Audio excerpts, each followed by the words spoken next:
Here we have a roof mount isolator for a 1.5 kilowatt PV solar array system.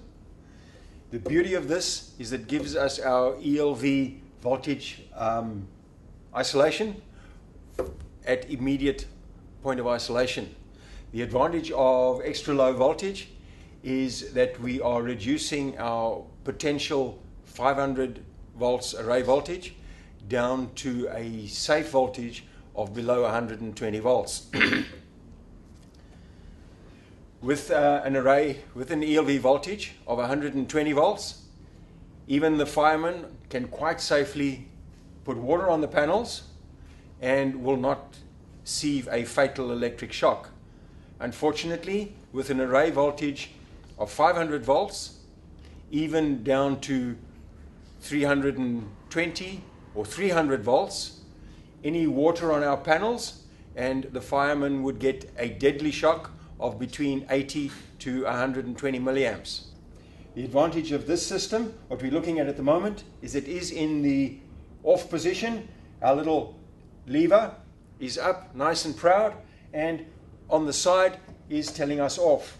Even from a good distance away from the road, you'd be able to see that the panels have been switched off, and it is safe for the fireman in the unfortunate situation of a fire that they can proceed under normal circumstances to put the fire out, even with the solar panels on the roof.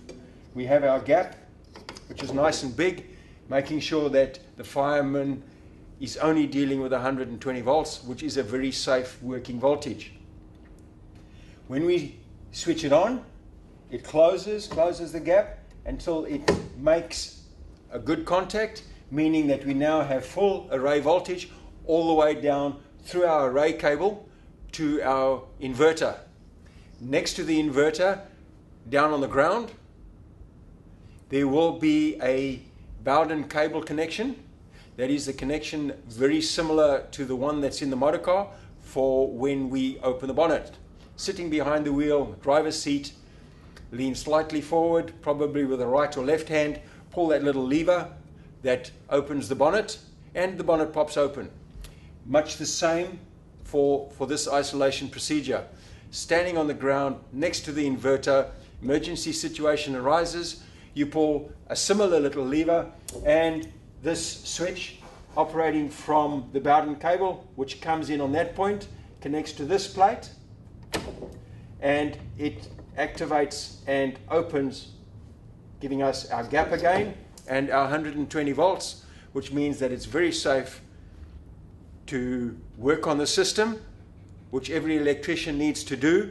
It's in our regulations that nobody is allowed to work live unless the voltage has been reduced for DC voltages below 120 volts. And this is a DC voltage producing device. Under the circumstances, with the Bowden cable mounted at the bottom, there is no way you can push this to get it to go back on. An electrician needs to be called. He would need to open it, check that the emergency has been removed and that it is safe to switch it on and reactivate our DC supply to our inverter. Once he's got it safely checked, doing all the commissioning tests he needs to do, he can safely switch it on, lock it into the on position, waiting for another emergency, which would be activated via the Bowden cable connected from this point all the way down to the ground.